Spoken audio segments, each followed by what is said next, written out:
कि राष्ट्रपिता महात्मा गांधी ने भी असहयोग आंदोलन के दौरान यहां पर रुक करके देश की आजादी को एक नई दिशा देने का कार्य किया था। लेकिन ऐतिहासिक महत्व के इस संस्थान को भी हड़पने का कार्य हुआ था। और यही नहीं, तमाम अन्य ऐसे कार्य जो सैकड़ों करोड़ रुपए की लागत से रामपुर के विकास के लिए महत्वपूर्ण हो सकते थे, उनमें बाधा पैदा करके रामपुर को पूरी तरीके से विकास और समृद्धि से वंचित करने का जो साजिश पिछले 10-12 वर्षों से हो रहा था, उन सभी साजिशों को बेनकाब करने के लिए ही मैं बार बार रामपुर आता था आपका आह्वान करने के लिए कि हम बर्बाद न होने दें आने वाली पीढ़ी को, हम अपने आप को कोसने के लिए न छोड़े, बल्कि अगर कोई गलत कर रहा है उसके खिलाफ हमें डट करके खड़ा होना होगा। और मैं धन्यवाद दूंगा कि आपने इस लड़ाई में मजबूती के साथ आगे बढ़ करके कार्य किया। आज हम सब यहां पर विकास की इन प्रक्रियाओं के साथ इसे जोड़ने का कार्य कर रहे हैं। यहां पर औद्योगिक नीति से प्रभावित होकर के 65 करोड़ रुपए की लागत की 3 औद्योगिक इकाइयों की स्थापना, जिसमें लगभग 1200 लोगों को रोजगार प्राप्त हो रहा है। यह कार्य वर्तमान में भी आज जब सुरक्षा का बेहतर वातावरण बना, लोग निवेश करने के लिए उत्तर प्रदेश में आ रहे हैं। अगर यही माफिया और गुंडे, यही पेशेवर अपराधी सत्ता में होते तो कोई निवेश करने के लिए नहीं आता, क्योंकि वहां पे तो सुरक्षा का स्वयं लोगों के सामने एक संकट था। लेकिन आज सुरक्षा का संकट नहीं, निवेश अनुकूल वातावरण बनाने का परिणाम है कि रामपुर के 1200 लोगों को रोजगार उन औद्योगिक इकाइयों में प्राप्त हुआ है। ऐसे ही यहां पर तमाम अन्य परियोजनाओं को भी निवेश के लिए प्रोत्साहित करने के लिए सरकार ने अनेक प्रकार के उन्हें इंसेंटिव भी दिए हैं। उन कार्यक्रमों के साथ जोड़ने का कार्य भी हुआ है। विगत 8 माह में रामपुर में 20 नई औद्योगिक इकाइयां स्थापित हुई हैं। इन इकाइयों में 540 करोड़ रुपए का निवेश हुआ है और यहां पर 600 लोगों को प्रत्यक्ष और 4500 लोगों को अप्रत्यक्ष रूप से रोजगार की सुविधा भी यहां पर उपलब्ध हुई है। ऐसे अनेक योजनाओं को हम यहां पर लेकर के रामपुर को फिर से उसकी पहचान उपलब्ध कराने के कार्य के साथ जुड़ रहे हैं, जिसमें रामपुर का वायलिन, रामपुरी चाकू, जरदोजी, चटापटी, रामपुरी टोपी, पतंग सहित हस्तशिल्प उद्योग से जुड़े हुए तमाम ऐसे कार्यक्रम हैं जिसको हमने विश्वकर्मा श्रम सम्मान और एक जनपद एक उत्पाद योजना के साथ जोड़ा हुआ है। और इन कार्यक्रमों के साथ जोड़ करके ही आज हम सब अधिक से अधिक रोजगार उपलब्ध कराने के कार्यक्रम के साथ जुड़ रहे हैं। भाइयों बहनों, राज्य सरकार ने और डबल इंजन की सरकार ने कुछ चीजें तय की हैं। हम लोगों ने तय किया है कि उत्तर प्रदेश को दंगा मुक्त प्रदेश बनाना है। हर हाल में उत्तर प्रदेश दंगा मुक्त प्रदेश रहेगा।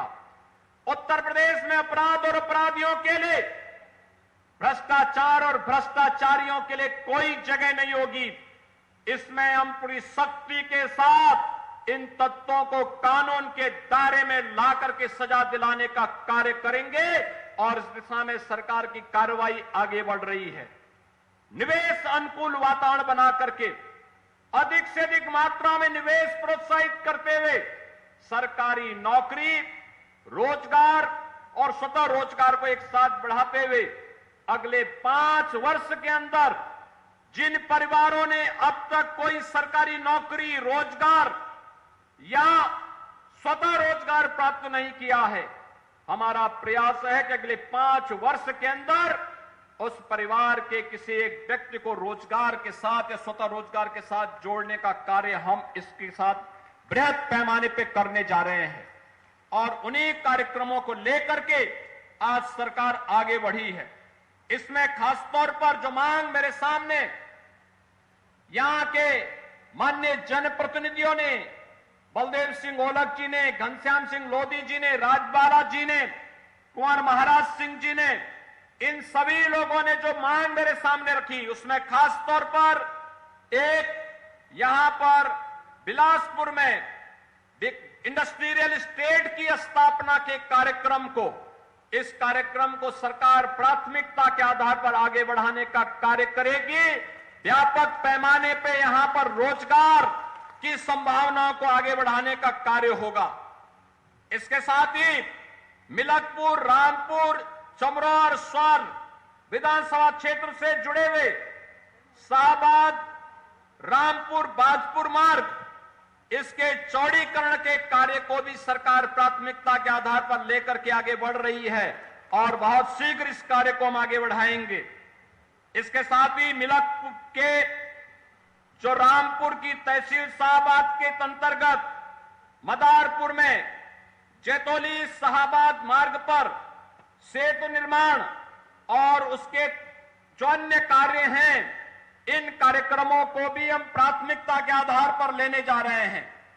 भाइयों बहनों, मिलक के ही तहसील मिलक के अंतर्गत मिलक पटवाई मार्ग के मध्य मंडी समिति के सामने भी रेलवे संपार फाटक की सैद्धांतिक सहमति हम दे चुके हैं और जैसे ही रेलवे से भी एनओसी प्राप्त होगी, हम इस कार्यक्रम को भी तेजी के साथ आगे बढ़ा करके रेलवे ओवरब्रिज के निर्माण के कार्यक्रम को भी आगे बढ़ाने का कार्य करेंगे।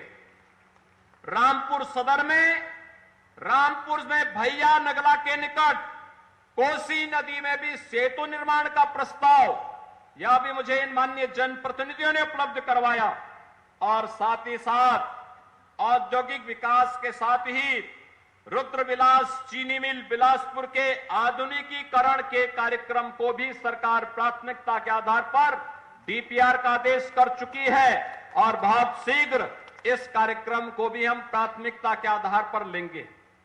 मेरा आप सबसे आग्रह होगा, मैंने आज रामपुर के अनेक कार्यक्रमों के साथ मुझे जोड़ने का अवसर प्राप्त हुआ है और मैं यहां के जिला प्रशासन से भी कहूंगा, जनप्रतिनिधियों से भी कहूंगा, विभिन्न तबके से जुड़े हुए आप सभी यहां पर रामपुर के भाई और बहन भी उपस्थित हुए हैं। निवेश को हमें अधिक से अधिक प्रोत्साहित करना होगा। ये निवेश कृषि के क्षेत्र में हो सकता है, शिक्षा के क्षेत्र में हो सकता है, स्वास्थ्य के क्षेत्र में हो सकता है। मैंने अभी पीछे देखा, यहां पर मैं इससे पहले जनप्रतिनिधि और पदाधिकारियों के साथ एक बैठक में था। मांग मेरे सामने हो रही थी कि डॉक्टर कम है। मैंने यहां पीछे भी देखा है, जिला प्रशासन ने एक प्रदर्शनी लगाई थी। एक हेल्थ एटीएम है, हेल्थ एटीएम में 100 प्रकार की जांचें एक एटीएम के माध्यम से हो सकती है और डॉक्टर देश या दुनिया के किसी भी कोने में बैठा होगा, वहीं से प्रिस्क्रिप्शन लिख करके और हेल्थ एटीएम से दवा आपको उपलब्ध करवा सकता है। यानी डॉक्टर की कमी को तकनीक के माध्यम से दूर करना मुश्किल से 7 से 8, 4 लाख से लेकर के 8 लाख के बीच ये हेल्थ एटीएम लग सकता है और हम लोगों ने हर जिला प्रशासन को कहा है कि अपने यहां पहले पायलट प्रोजेक्ट के रूप में एक हेल्थ एटीएम लगाने की कार्रवाई करिए, स्थानीय स्तर पर लोगों को ट्रेन करिए और फिर उस हेल्थ एटीएम के माध्यम से मशीन ही डॉक्टर का काम करेगी, लोगों को बेहतरीन सुविधा उपलब्ध करवाएगी। इस कार्यक्रम को हम सीएसआर के कार्यक्रम के साथ जोड़ करके प्राथमिकता के आधार पर आगे बढ़ाने का कार्य कर रहे हैं। मैंने अभी यहां पर बच्चों के लिए, निराश्रित बच्चों के लिए किए जाने वाले कार्यक्रम को भी अपनी आंखों से देखा है। आपने देखा होगा, ये समाज की धरोहर है, हम सबकी जिम्मेदारी बनती है, हम सब भी इस कार्यक्रम के साथ जुड़े और मेरा आप सबका आह्वान होगा कि अधिक से अधिक निवेश के लिए जनप्रतिनिधि और प्रशासन के साथ मिलकर के इन कार्यक्रमों को आगे बढ़ाना और विकास की इस प्रक्रिया के साथ जुड़ करके अधिक से अधिक मात्रा में रोजगार सृजन के कार्यक्रम को आगे बढ़ाने की कार्रवाई को हमें प्राथमिकता के आधार पर आगे बढ़ाना पड़ेगा, क्योंकि ये निवेश और रोजगार ही विकास की आधारशिला बनेगी। भाइयों बहनों, मैं आप सबको इस बात के लिए आश्वस्त करने के लिए आया हूं कि राज्य सरकार और केंद्र सरकार मिलकर के बिना किसी भेदभाव के हर व्यक्ति के जीवन में व्यापक परिवर्तन लाने की पक्षधर है। उनके जीवन में व्यापक सुधार लाने की पक्षधर है। उन्हें विकास की योजनाओं के साथ जोड़ने के लिए, उन्हें रोजगार और स्वतः रोजगार के साथ जोड़ करके आर्थिक स्वावलंबन की ओर अग्रसर करना चाहती है। वायलिन और रामपुरी चाकू का उपयोग हमें कैसे करना है, यहां पर आज विकास की एक सकारात्मक सोच इसे आगे बढ़ाने का कार्य करेगी। गलत लोगों के हाथों में रामपुरी चाकू पड़ा था, उन्होंने इसे शोषण का जरिया और व्यक्तिगत स्वार्थ का अड्डा बना दिया था। लेकिन जब यही रामपुरी चाकू सकारात्मक हाथों में पड़ा तो भारतीय जनता पार्टी की डबल इंजन की सरकार ने इस रामपुरी चाकू का उपयोग कॉमन सामान्य नागरिकों को, व्यापारियों को सुरक्षा प्रदान करने के तहत किया और उस रामपुरी चाकू को निवेश के माध्यम का भी एक आधार बना दिया। और उस विकास के साथ जुड़ने की आवश्यकता है। उस विकास के साथ जोड़ने के लिए आज यहां पर 22 परियोजनाओं के उद्घाटन और शिलान्यास कार्यक्रम में मैं आज आपके बीच में यहां पर आया हूं। मुझे विश्वास है कि ये तो एक शुरुआत है। अभी यहां पर हमारे माननीय सांसद जी कुछ बात कर रहे थे। मुझे लगता है जितनी योजनाओं की घोषणा हुई और जितना भी पाइपलाइन में है, इन योजनाओं को प्राथमिकता के आधार पर हम आगे बढ़ा लेंगे तो बहुत सारी योजनाएं अपने आप ही आगे बढ़ती हुई दिखाई देंगी और रामपुर में भी हर व्यक्ति कह सकता है कि इन्होंने जिस विकास के लिए और सुरक्षा के लिए भारतीय जनता पार्टी को प्राथमिकता के आधार पर आगे बढ़ाने का संकल्प लिया था, वह सार्थक हुआ है। और उसी सार्थकता के साथ जोड़ने के लिए आज मैं स्वयं रामपुर में आया हूं। एक बार फिर से रामपुर वासियों को विकास और सुरक्षा के मुद्दे पर आश्वस्त करते हुए आप सबका आह्वान करूंगा कि आप हमारे जनप्रतिनिधि और कार्यकर्ताओं के साथ मिलकर के रामपुर को विकास की नई ऊंचाइयों तक पहुंचाइए। डबल इंजन की सरकार आपके साथ कदम से कदम मिलाकर के चलने का कार्य करेगी। इसी विश्वास के साथ आप सभी को मैं एक बार फिर से रामपुर में श्री घनश्याम सिंह लोधी जी को सांसद के रूप में चुनाव करने के लिए हृदय से धन्यवाद देता हूं, आपका आभार व्यक्त करता हूं और रामपुर के विकास के लिए प्राथमिकता के आधार पर सरकार कार्य करेगी, इस विश्वास के लिए आश्वस्त करते हुए अपनी वाणी को विराम देता हूं।